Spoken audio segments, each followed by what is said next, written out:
Hello everybody, Sunday Adelaja here from Kyiv, Ukraine. I'm doing a special program.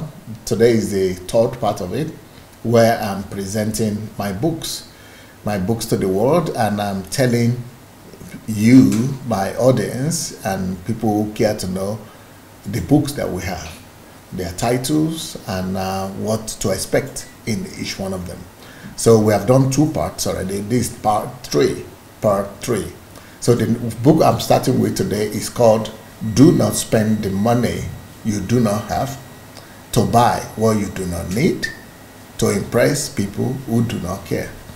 So do not spend the money you do not have to buy what you do not need to impress people who do not care. Three things. Don't spend the money you don't have to buy what you don't really need. If you check some of the things you have, you discover that at the end of the day, maybe you could have survived without them.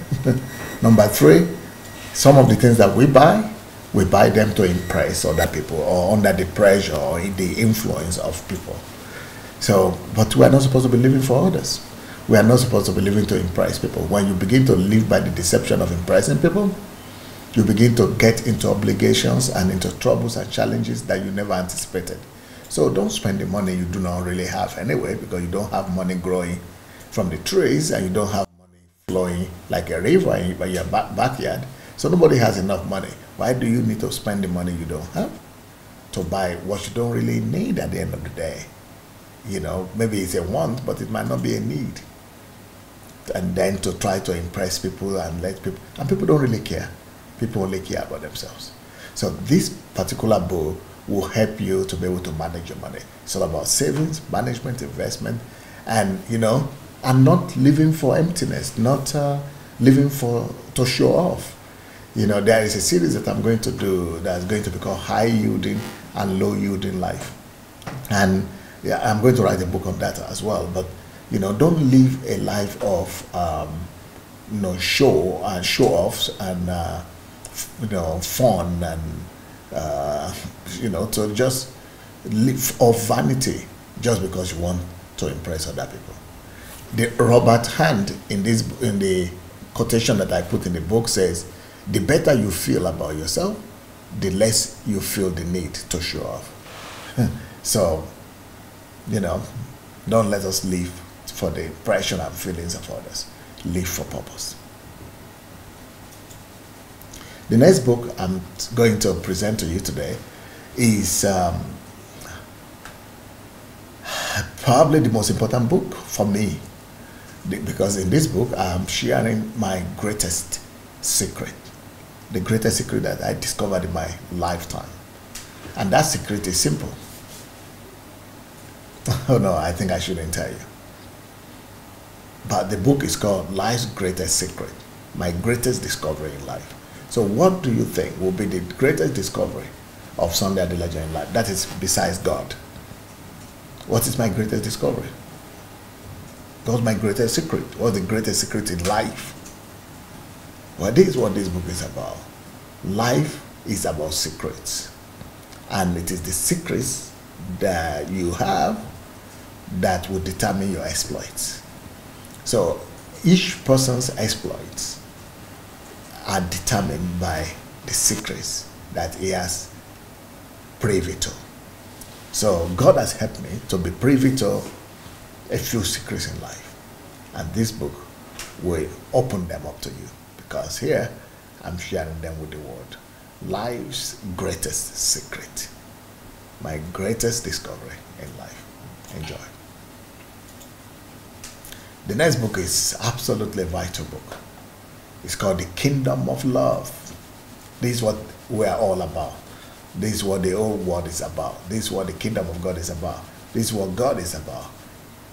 This kingdom that we represent is not a kingdom of man. It's a kingdom of love. Our most prominent features and character should be love. Life is about love. And we cannot stop discovering love. We need to keep on discovering, or again and again, love. And how love is God's nature, and how to make that nature, God's nature, your nature, is what this book is talking about. I'm quoting here Benjamin Disraeli, who said, "We are all born not for love. It is the principle of existence and its only end." Oh, sorry, we are all born for love. We are all born for love. It is the principle of existence and its only end. We are all born for love. So when you discover love, you discover the essence of life. This other book here that is called Missional Reformation for Discipling Nations. It's not really me who wrote it. It's about me, and I contributed to it. It's my thoughts and my work, but it's more of a research book. It's a research book that was done by a PhD researcher from America, Professor Abi Olowe, and he came to discover what makes Embassy of God tick, what makes Adelaja tick. And this book is one of the most comprehensive research book that you will ever read about the work that we have done in Ukraine. Not from me, but from somebody else who came here to live for 6 months or so, just studying everything that we have done. And this is the outcome of his studies. So if you really want to discover the secrets of what we have been able to do here in Ukraine, the book is this one. It will tell you, Missional Reformation for Discipling Nations.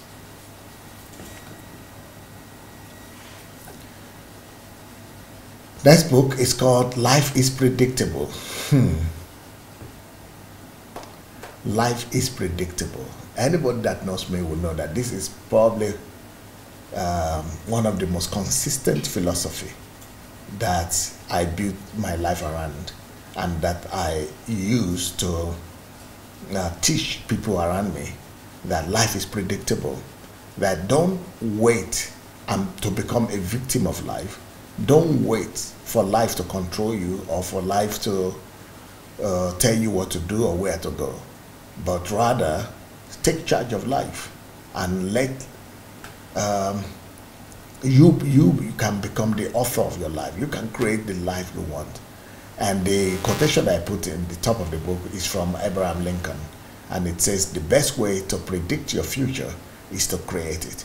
This book is about creating your life rather than you waiting for somebody or events or luck or miracles to create it for you. You can become the creator of your own life.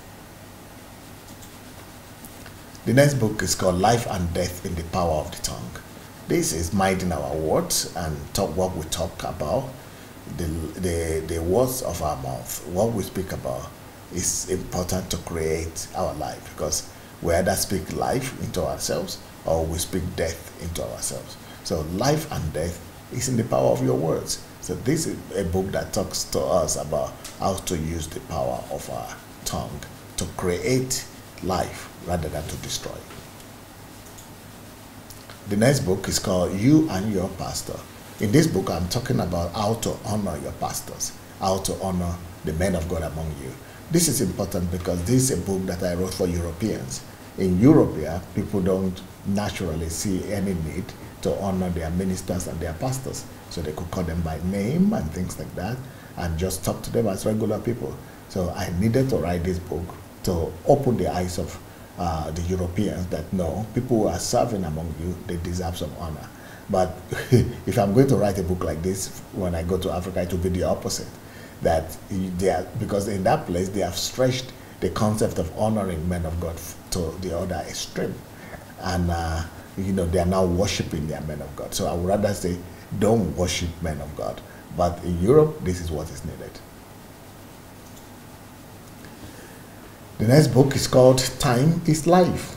This is a major, major book. Most people who have ever read this book will say it's one of the most life-transforming books they have ever read. It's about time. And this book is telling you that the first thing that God created is time. And the second thing that God created is space. And the ability to balance between time and space is what life is about. And that is how you also create matter. So time, space, and matter is what this book is about. It will help you to physically and in the tangible material world navigate your way and be able to make spiritual things to become tangible things. So this book will help you a lot to manage your time.